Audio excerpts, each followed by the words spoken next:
Welcome to Brew Cheese, where we brew up the finest of cheese. I'm Micah, and thanks for tuning in.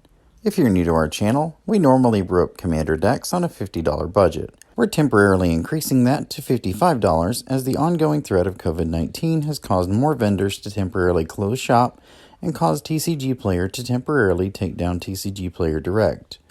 Both of these factors have made optimized pricing our preferred pricing method as being not so optimized lately. Today's deck features the upcoming Garuda Doom of Depths from the Ikoria Lair of Behemoths set.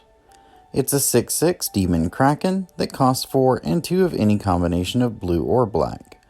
When it enters the battlefield, each player mills the top 4 cards of their library, and you get to pick a creature with an even CMC from among those milled and put it straight onto your battlefield.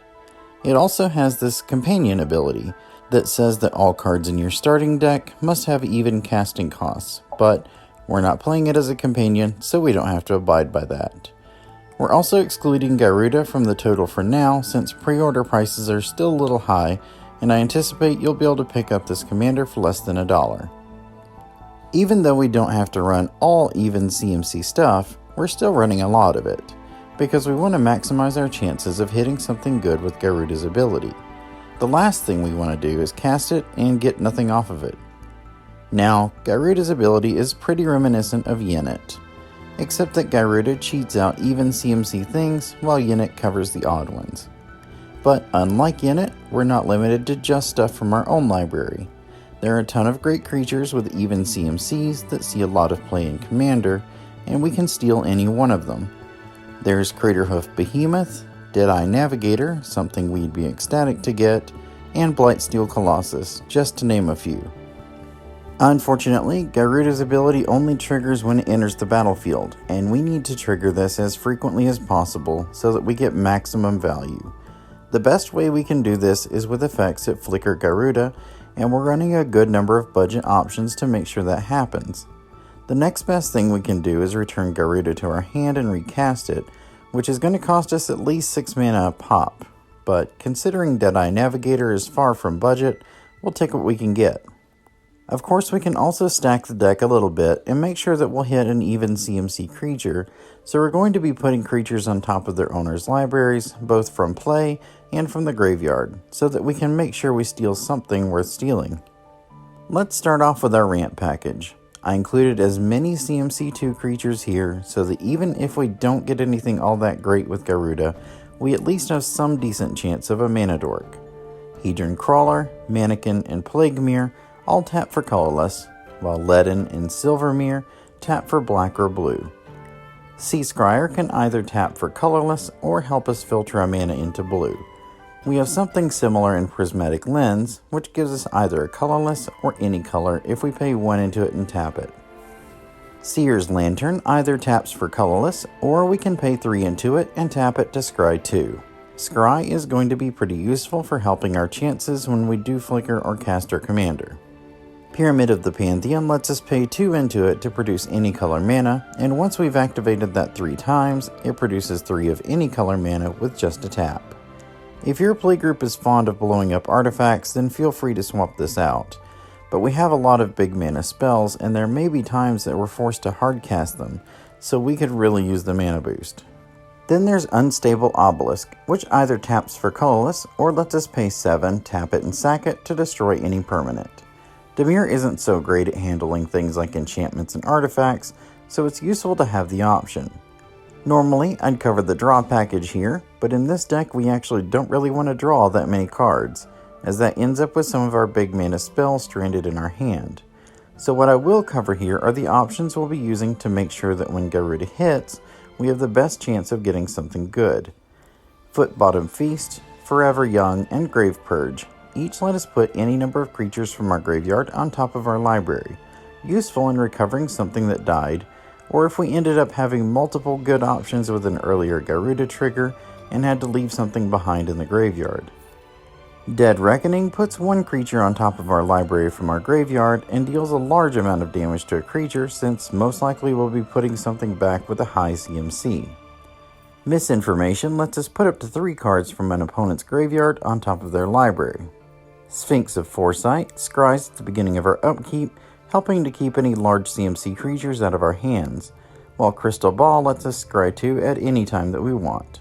Connive Concoct lets us steal a creature that's CMC 2 or less with the Connive half, which is sometimes pretty useful, but the Concoct half is the bigger payoff for us. We Surveil 3, which lets us set up our library a bit, and then return any creature from our graveyard to our battlefield. If we hit 2 large creatures in one Surveil, we can dump one into our graveyard and leave the other on top, and reanimate the one we dumped, and then get the other for free with Garuda, giving us insane value. Finally, there's Brainstorm and Dream Cache, which both let us take something stranded in our hand and get it back on top of our deck so that Garuda can grab it. Let's cover some of those creatures that we have a chance of cheating into play.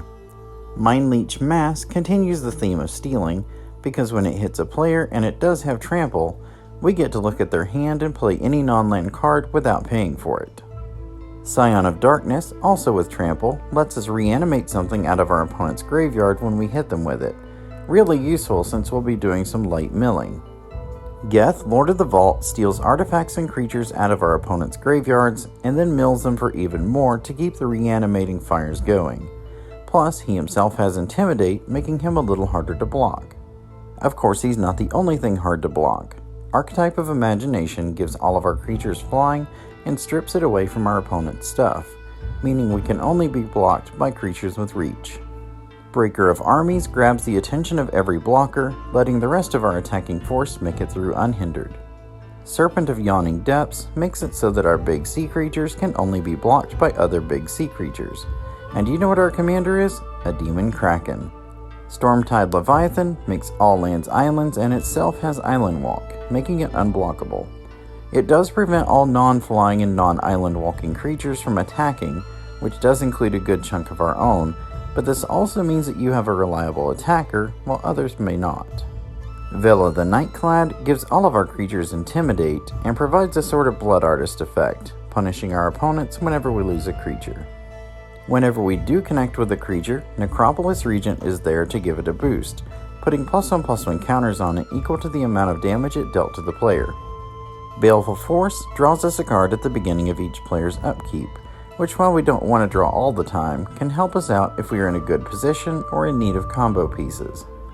Pestilence Demon lets us frequently wipe out smaller creatures by paying black into it repeatedly to ping every player and creature for 1, all on a beefy flying body.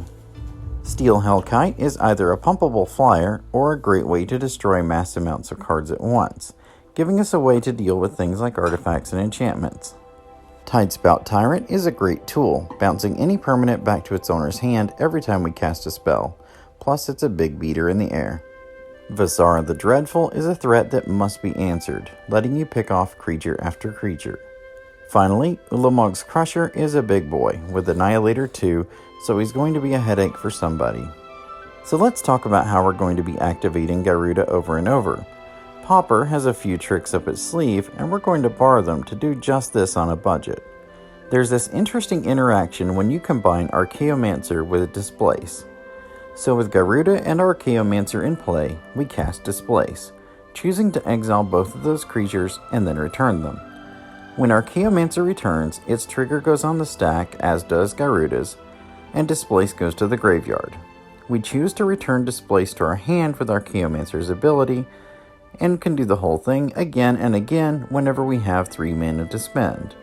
We also have Vampire Charmseeker and Possessed Scab as copies 2 and 3 of Archaeomancer, although feel free to use Salvager of Secrets, Mnemonic Wall, Scrivener, or Scholar of Ages for either of these, although the Charmseeker was chosen because of its even CMC, so that we can grab it with Garuda and use its ability to recover Displace if it also gets milled away. And both of these can also recover a creature if that's needed more than to keep the loop going. And we also are running Ghostly Flicker and Illusionist Stratagem as an additional 2 copies of Displace, giving us the greatest chance of getting this engine online. Nephalia Smuggler can tap to flicker Garuda as a nice discount alternative to Deadeye Navigator. Crystal Shard and Vidalcan Mastermind both let us bounce Garuda back to our hand for cheap, which is fortunate since we'll have to recast it, but it is reusable. Crystal Shard has the added benefit that it can be used on an opponent's creature if they've tapped out. Cavern Harpy is also a great reusable method to bounce Garuda, although it will cost us 1 life and 2 mana anytime we want to return and then replay the Harpy. Making sure that Garuda hits a valuable target is even integrated into our removal, which is primarily geared towards putting creatures on top of libraries, so that your opponent's really nice even CMC creature can be yours, or their odd CMC creature can end up in their graveyard. Even if you don't have Garuda or anything else online, these spells can at least set an opponent back a turn. Expel from Mirazka bounces a non-land permanent back to hand, but if you have the City's Blessing, it goes to the top of the library instead. Anchor to the Ether on top of the library and you scry 1, which gives you another glimpse into what you'll be milling from your own deck with Garuda. Submerge puts a creature on top of the library, but it costs 5 unless an opponent controls a forest, which green is the second most played color in Commander, so it's going to happen a lot. Sweep Away bounces a creature or puts it on top of the library if it's attacking. Of course, not all of our removal is in the form of putting creatures on top of libraries. Rapid Hybridization destroys a creature for just a single blue and gives its controller a pretty useless 3/3. Vraska's Contempt, once one of the best pieces of removal in Standard, has plummeted down in price, and now we can exile a creature or planeswalker with it. Price of Fame destroys a creature, made even cheaper if it's a legendary one, but also important is that it lets us surveil 2, yet another way to make sure our deck fires off without a hitch. Drown in the Lock either counters a spell or destroys a creature if the CMC is less than the number of cards in its controller's graveyard. Although Garuda is really our only mill, we are hitting for 4 cards in a single activation, and I'd be more than happy to play a card that has the flexibility to counter something CMC 4 or less or destroy a creature's CMC 4 or less, especially when it only costs 2 mana. Our board wipes also cater to our commander. Aetherize puts all attacking creatures on the top or bottom of its owner's library. An opponent might try to mess you over by putting only odd CMC stuff on top just to make sure that you whiff, but that's just going to limit their draws. Necromantic Selection kills everything and then lets us return Garuda to play, so we get to trigger its ETB effect all over again. Well worth the mana cost. Whelming Wave bounces everything except krakens, leviathans, octopuses, and serpents. And look at that, our commander's a kraken. Like in most decks, there's a category of cards that don't quite fit into any of our categories but really help out our deck or go nicely with what it's doing. Considering we're going to be milling some other juicy stuff, Mnemonic Betrayal lets us turn all of our opponent's graveyards into our hand for 1 turn, and we can spend mana as if it was mana of any color to cast that stuff. Strionic Resonator lets us double Garuda's ETB effect, milling 8 cards deep into everyone's library and grabbing 2 things. Sir Conrad the Grim is an absolute wonderful inclusion, hitting each opponent for 1 anytime a creature goes to the graveyard, so when we're milling each of our opponents for 4, that damage is going to pile up. Then, to add injury to injury, when we pick a creature to put into play under our control, he hits everyone else for 1 again.